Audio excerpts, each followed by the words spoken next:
Alright guys, so some of these politicians think that we the people have a short-term memory, okay? They think that just because there's a new thing that the mainstream liberal media wants the NPCs to pay attention to, that makes us forget about all the things that happened before. And particularly in this situation, I'm talking about the Ukraine-Russia crisis that Justin Trudeau, the Prime Minister of Canada, wants us to pay attention to and to forget the fact that he treated his own citizens the same way that we accuse Putin of treating Russians. Okay, he activated the Emergency Powers Act to suppress the free speech of his own people, right, during the Freedom Truckers convoy.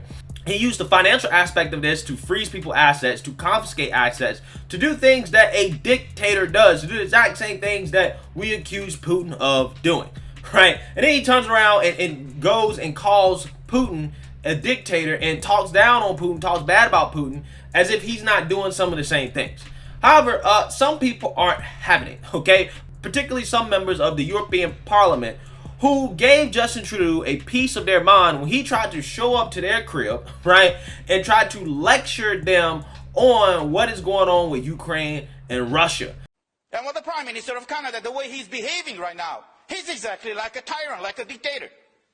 He's like Ceausescu in Romania.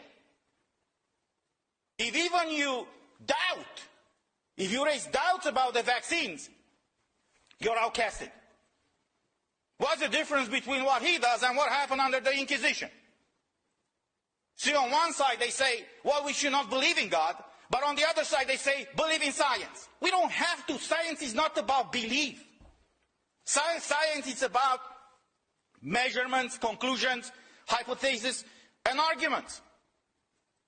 We got to a point right now where even if you say something, if you raise any doubts, you're already considered, as whatever, they label you in very different ways. This is not okay.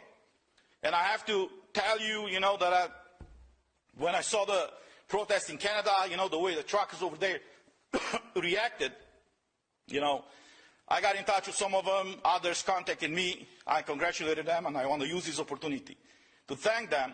And I hope this movement for freedom and for rights is spreading all around the world. Because at the end of the day, we have to make sure that all these elected officials, they understand that they were elected in those offices to work for the people, not to behave like masters of slaves. Thank you. Nažalost, danas su među nama i oni koji gaze te temeljne vrijednosti. Kanada, nekada simbol modernog svijeta, je pod vodstvom vaše kvazi-liberalne čizme proteklih mjeseci postala simbol kršenja temeljnih ljudskih prava i građanskih sloboda. Gledali smo kako konjima gaze žene, kako samohranim roditeljima blokirate bankovne račune, da ne mogu platiti djeci školovanje, da ne mogu platiti lijekove, da ne mogu platiti račune za struju i vodu, da ne mogu platiti rate kredita za svoje domove. Za vas su to možda liberalne metode. Međutim, za mnoge građane svijeta to je diktatura najgore vrste. Budite uvjereni da građani svijeta, udruženi, mogu zaustaviti svaki režim koji želi uništiti slobodu građana, bilo bombama, bilo štetnim farmaceutskim proizvodima. Hvala. Thank you. Based on Article 195, out that it would have been more appropriate for Mr. Trudeau, Prime Minister of Canada, to address this House according to Article 144, an article which was specifically designed to debate violations of human rights, democracy and the rule of law, which is clearly the case with Mr. Trudeau.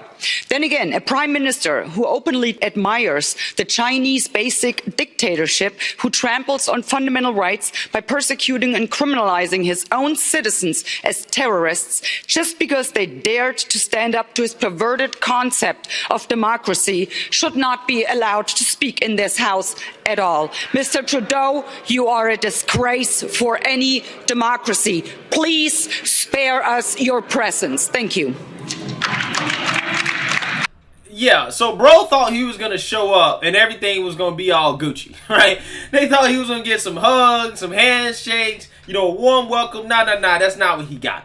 Because there are people there that we remember what Canada did to their own people, right? What the Canadian government did to their own people, all in the name of science, okay? It's really messed up, man. It really is. And it's not something that we're just going to forget about and let slide just because, again, there's a new distraction from the mainstream liberal media for the NPCs to pay attention to. You can't sit up here and try to lecture me about democracy and freedom and human rights when none of that stuff even matters in your own country, right? You don't hear any of that stuff. Again, it reminds me of what goes on over here in the U.S. For example, when it comes to the whole save democracy stuff over here, right? And how the Democrats act like election conspiracies are the worst thing in the world. However, they spent 4 years pushing election conspiracies, okay? Telling the American people that the president of the United States, Trump, is some type of Manchurian candidate, that he's Putin's butt buddy, okay? Which in and of itself is undermining democracy. I mean, they are making American people think that Russia influenced the outcome of the election in 2016, that Trump was an illegitimate president. That's what they're saying. That's literally what they're saying. But they want to lecture people on democracy, okay? And the importance of accepting the outcome of the election when they still haven't accepted the outcome of the 2016 election, okay? They want to talk about Putin and China and how they treat their own people, right? While you have Biden and his Justice Department going out of their way to try to label parents that are protesting critical race theory and mandates in school as domestic terrorists, right? They're literally labeling parents who simply speak out at school board meetings as domestic terrorists. But they want us, right? They want us to go and fight a war overseas, right? For Ukraine, because Putin's a bad dictator, right? He's a bad man and he's oppressing his citizens, right? That's what he wants us to do. So listen, here's the thing. People like Justin Trudeau, Biden, the Democrats, they have no room to try to lecture us on anything going on abroad, right? And how this person's bad, that person's bad, because they all do the same things, right? Especially during this pandemic. This pandemic has revealed that a lot of these people actually have dictator tendencies, right? That's what they want. They want to be fascist. That's what they want to be, right? This is why Trudeau came out and basically said, hey, I admire China. And as soon as he had the opportunity, he started acting like a Chinese dictator. He started acting like Xi Jinping. Okay? Again, when it comes to some of these people, the only thing that's keeping them from actually being dictators, okay, by definition, is the fact that they are democratically elected. That's it. But when they get power, that's what they act like. They have no problems overstepping their authority to suppress the rights of the people, right?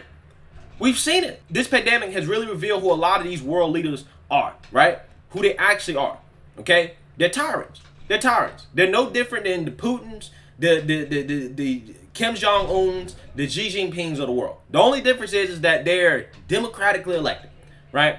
So with that being said, that was amazing that the European Parliament called this man out to his face, and he deserves to continue to keep getting called out because we will not forget what this man did to his own citizens simply because it was protesting mandates. So let me know what you guys think. Make sure you like, comment, and subscribe. Most importantly, share a Black conservative perspective. Peace.